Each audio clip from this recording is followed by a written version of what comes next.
என் பேர் கிருஷ்ணகுமார். வீராசாமி செட்டியார் பாட்டிங்காட்சி துறை தலைவராக இருக்கேன். சார், தென்காசி மாவட்டம் வந்து புதுசாக உருவான மாவட்டம் சார். ஸோ புதுசாக உருவான மாவட்டம் வந்து பிறந்த குழந்தை மாதிரி.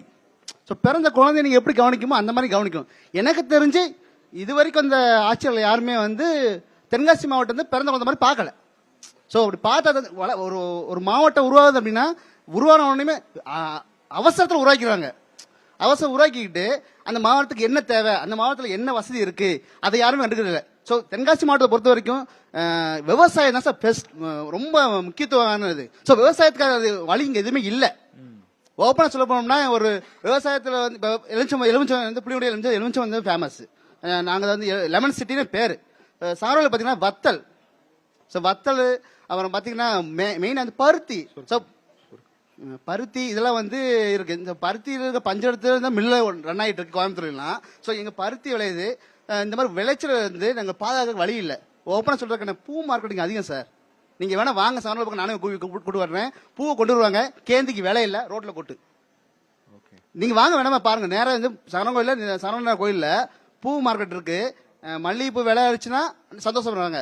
இப்ப கேந்திக்கு விலை இல்லை. ஸோ கேந்திய விளைவிக்கும் கொண்டு வரோம், விலையிலனையும் ரோட்ல ஒட்டி போறாங்க சார். வருத்தமா இல்லையா சார்? கேந்தி பூ சார், கேந்தி செவ்வந்தி. சரி, ஓகே.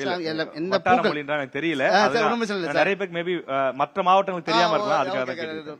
பூக்கு வந்து ஃபேமஸான இடம் வந்து எல்லா பக்கமே விவசாயம் பண்ற பாதி பேர் வந்து பூ போடுறாங்க.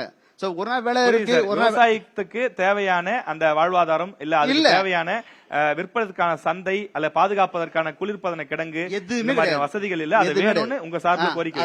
பிறந்த குழந்தை தயவுசெய்து கண்டுக்கோங்கன்னு சொல்ல வரேன். புது மாவட்டமா இருக்கு, புது மாவட்டம் வளர்ச்சி கொண்டு வாங்கன்னு சொல்ல வரேன். சுட்டி காட்டுறீங்க. கண்டிப்பா சார். ஓகே, சாருக்கெல்லாம் ஒரு பெரிய கிளாப் கொடுக்கலாமா?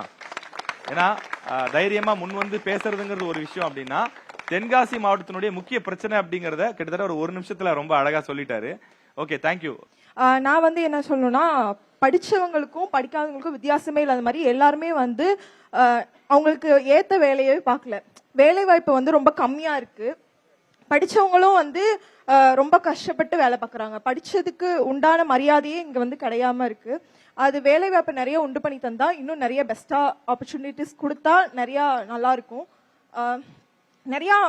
நிறைய பேர் படிக்கணும்னு முன் வந்தாலும் அவங்களுக்கு வந்து குடும்பம் சூழ்நிலைனால நிறைய பிரச்சனைகள் இருக்கும். அதனால அதையும் வந்து கொஞ்சம் அரசு வந்து கொஞ்சம் பாத்துக்கணும். வரியா இருக்கட்டும், எல்லாத்தையுமே வந்து கொஞ்சம் கம்மி பண்ணி கொடுத்து அவங்களும் வந்து நிறைய பேர் எல்லாரும் வெளியே வந்து படிக்கணும். அந்த மாதிரியான நிறைய இளைஞர்களுக்கு நிறைய இது ஊக்கப்படுத்தணும். எல்லாரும் உங்களுக்கு ஒரு பெரிய கிளாப் பண்ணிடுங்க. Okay, super. எல்லாரும் ரொம்ப தென்காசி மாவட்டத்தினுடைய வளர்ச்சியில எவ்வளவு அக்கறையா இருக்கிறீங்க, எவ்வளவு இன்வால்மெண்டா இருக்கிறீங்க அப்படிங்கறது தெரிஞ்சுக்க முடிஞ்சது. பாய்ஸ் கேர்ள்ஸ் கூட ஸ்டாஃபும் கூட சேர்ந்து போட்டு நிறைய பதில்களை சொல்லிருக்கீங்க, நிறைய ஆலோசனைகளை சொல்லிருக்கீங்க. ஆட்சியாளர்கள் கண்டிப்பா இதெல்லாம் பார்த்துட்டு இருப்பாங்க. இதுக்கெல்லாம் விரைவில் ஒரு தீர்வு கிடைக்கும் அப்படின்னு நம்ம நம்புவோம்.